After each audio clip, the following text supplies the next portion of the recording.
ci troviamo a Contrada Giaramodon, a 7 minuti da Vastagna, direzione nord. Inizia il nostro super mega itinerario, il 784, che ci spara subito su di qua, quindi non ci resta che partire. E come sempre vi faccio vedere la tabella ufficiale del CAI, se no non ci credete. Eccola qua, 784 Val Gardena Stoner. Bene, abbiamo tutto, quindi non ci resta che andare. Ma dove? Su.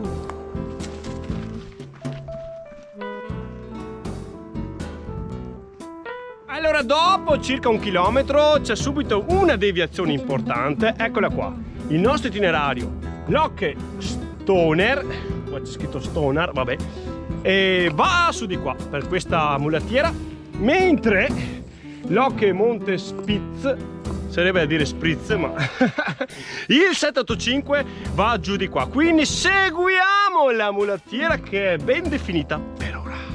E come sempre, quando facciamo questi sentieri incrociamo lei, l'Alta Via del Tabacco. Allora ve lo prometto, un giorno farò un video esclusivo sull'Alta Via del Tabacco, va bene?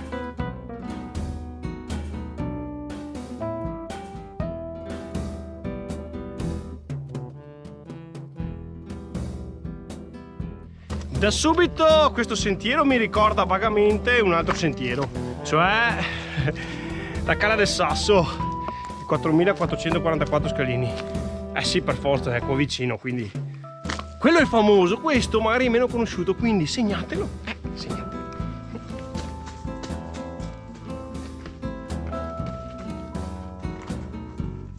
Dopo 2 chilometri devo dirvi che la traccia è un po' trascurata.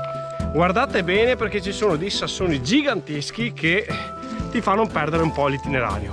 Comunque i nostri segni ufficiali ci sono sempre, quindi guardate.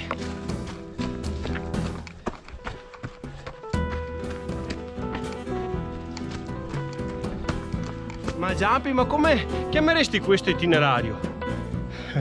Lo chiamerei Sentiero dei Sassi. Guardate, sassi piccoli, medi, giganti, tanti sassi, tanti sassoni, sassetti, dappertutto. Sì. Una cosa molto particolare di questo itinerario è che ogni tanto il sentiero taglia all'interno di questa gola, dove al di là dei sassoni, una volta secondo me c'era l'acqua. Guardate la roccia, che forma, che conformazione, veramente unico. Allora, una cosa molto importante, come vedete siamo all'interno della gola di prima, qui è facile sbagliare tra sassi, alberi eccetera.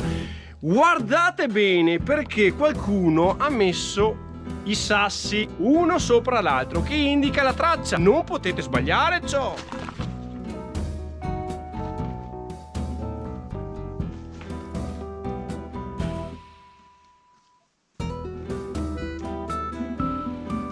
Dopo circa 5 km, 500 metri, siamo arrivati a Val Gardena, quota 630, ed intersechiamo l'866 che va di qua, mentre il 784 si unisce all'800, un'altra nostra conoscenza, e va giù di qua, capito? Avviso molto importante: dopo la deviazione il sentiero comincia a salire molto decisamente e guardate, siamo anche esposti, quindi attenzione. Anche questa volta devo dirvi che la croce c'è veramente, non è una visione, non è giunta la vostra ora, anche se questa parte di sentiero è devastante, scusate, perché tira parecchio e anche un po' pericolosa, quindi occhio.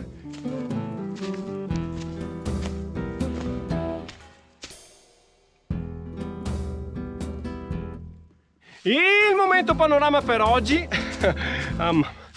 Ogni volta che vedo questi buchi prendo paura. È decisamente unico, perché siamo perennemente in mezzo a una vallata, quindi è tutto per voi.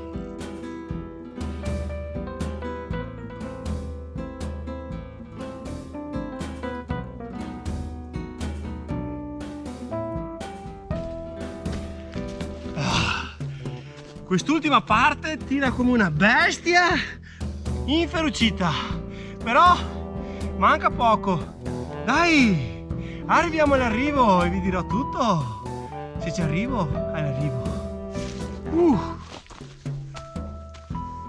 Ma prima di arrivare all'arrivo arriviamo in una contrada, a Contradessi a 935 sul livello del mare. Il nostro 784 terminerà a Stoner a 15 minuti da qua. Eccoci arrivati, siamo a Stoner e qui termina il nostro percorso, il 784. Vi dico subito che è un itinerario veramente complicato, non è da tutti, ci si può far male, vestitevi bene. Siamo partiti da Jaramodon, 7 minuti dopo Vastania direzione nord, inizia il nostro percorso. Sono 8 km 200 metri con un dislivello positivo di 876 metri, quindi il 784 conquistato. Continuate a seguirmi su Jumping Around Facebook ed Instagram, iscrivetevi al mio canale YouTube perché i miei video escono solo là. E da qui, da Stoner è tutto, ci vediamo alla prossima e come sempre, ehi là! Ah, volevo dirvi una cosa molto importante: per la discesa non faccio il 784, troppo pericoloso, farò il 785. Avete capito?